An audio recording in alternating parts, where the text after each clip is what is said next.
What is up, crazy fam? Guys, listen up. After watching this video, you're gonna be able to defeat the final boss on Apocalypse difficulty without using a firearm. Yeah, you heard me right. You literally don't have to use any of your actual guns to kill the final boss. And that is precisely what you see in the background. But that's not all. I wanted to create a build that would help people that have a tough time with the final boss on Apocalypse difficulty. So not only are we gonna have really good DPS, but we're also gonna have amazing survivability thanks to all the items that we're using. In the gameplay, you will see that I get hit quite a lot. I wanted to showcase how much survivability you have when you mess up and don't dodge at the right time. You can literally just focus on staying alive and let the summon and the turret kill the boss, but the fact that the build gives you the ability to make a mistake is what makes this really cool. Now, the reason I don't use a weapon to DPS the boss was to showcase that the DPS is more than enough to kill the boss without getting involved in the DPS. But that doesn't mean you have to do the same. You can always support your summon and turret and make the DPS even better. Or, as mentioned, you can just focus on staying alive. The choice is all yours. Now let's break all of this down. Let's check the gear, all the items, and I will also give you guys some tips on how to make the fight easier. First, let's quickly go over the skills. We're going to be using the engineer in our prime slot to utilize the high-tech prime perk, which is going to be very important to increase our DPS and get through the phases much faster than usual. And we're going to be using the first turret, pretty much the machine gun. This is very effective against bosses. And then for the second class, we're going to be using the summoner, and we're going to be using the reaver. And this guy does a lot of damage and has tons of survivability too. And the reason summoner is also really good in combination with the engineer is the dominator. Increases mod and skill damage by 35%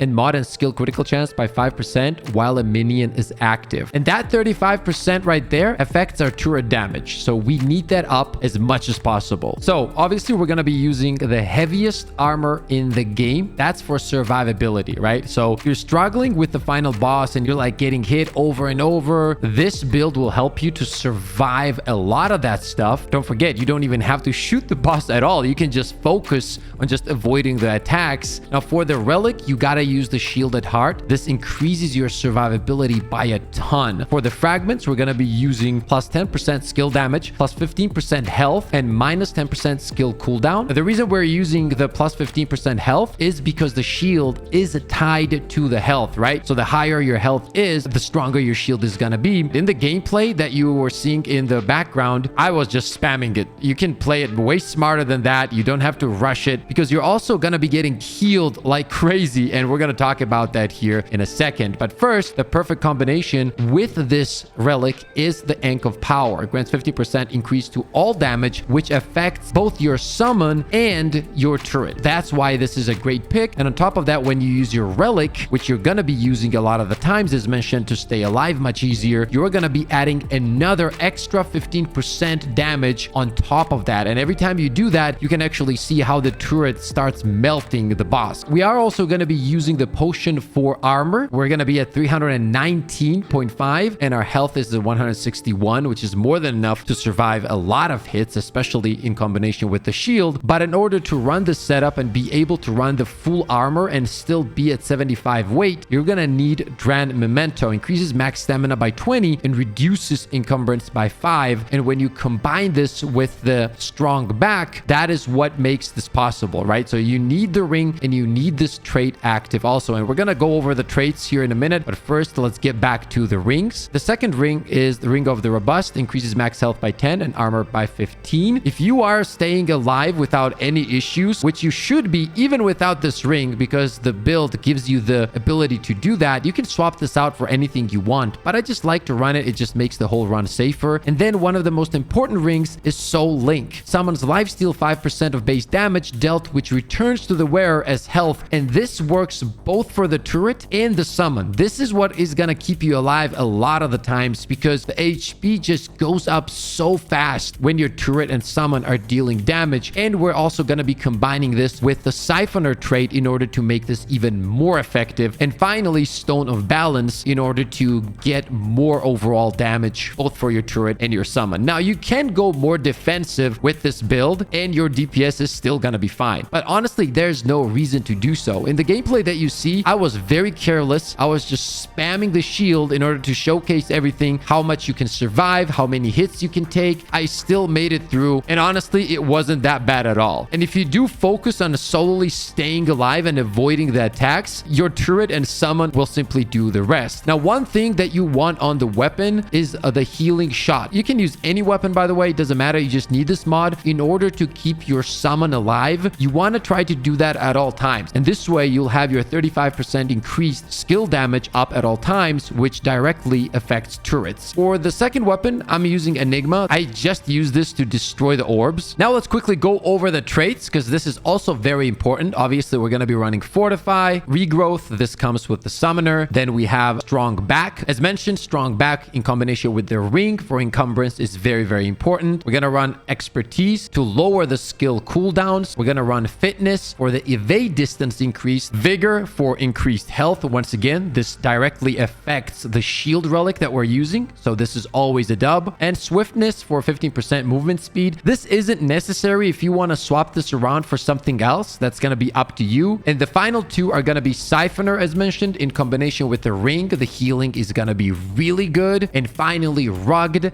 at level 8. Now, I also want to give you guys a quick few tips. For the turret placement, for the first phase, I usually drop it around this area right here just to have a better angle at the boss, no matter where the boss goes. And also for the second phase, you want to kind of move forward and drop it there. Don't drop it right at the back of the map, because sometimes if the boss is really far, it can hurt the DPS. You want the turret to be somewhere in the middle. And even when it teleports you to the other world, your turret is still going to be doing damage. And for survivability, remember, keep your shield up as much as you can. And don't forget that every time you do use the relic, you're also utilizing the perk on your amulet, which gives you an extra 15% damage, both for your turret and your summon. Another very important thing that I want to talk about is when you want to use your prime perk. The prime perk gives your turret the ability to have infinite ammo for 25 seconds, and it also increases fire rate. And when you want to do this is when you see that the ammo is about to run out on your turret. That way you kind of max your DPS. That said, I myself messed that up, I think 1 or 2 times this run, but I still got the boss kill. So yeah, the goal is to have the turret and the summon out as much as possible. Also, if you guys have music on for this boss fight, I would turn it off, because having those sound cues for this boss fight can be extremely helpful, and you're going to be able to avoid most of the attacks much easier. And finally, pay attention to your summon. You need to heal him as many times as needed. The goal is to keep him alive, guys. That 35% increased damage is no joke. So guys, why is this build so good? Well, first of all, if you're struggling with the final boss, you can just focus on staying alive, just dodging, learning the mechanics, and as long as you're just using your turret and your summon, you're good to go. I honestly had a blast using this setup. I was actually kind of laughing when I was playing this, because it's crazy to think that you can kill the boss like this and not shoot the boss with a single bullet. But hey, it's a great build. It's literally a tank DPS build. I got a lot more builds on the way. I'm very excited to share all of them with you guys, so stay tuned for that. Make sure to let me know what you guys think about this setup in the comment section below. Also, I got a lot of very powerful builds on the channel. I'm gonna drop the links to those builds in the description, so make sure to check them out. And by the way, you guys are absolutely insane. Thank you so much for the love and support. The channel has been growing like crazy, and none of that would be possible without every single one of you. As always, ladies and gents, never forget to share that positive energy all around. Take care, and I'll see you on the next one. Let's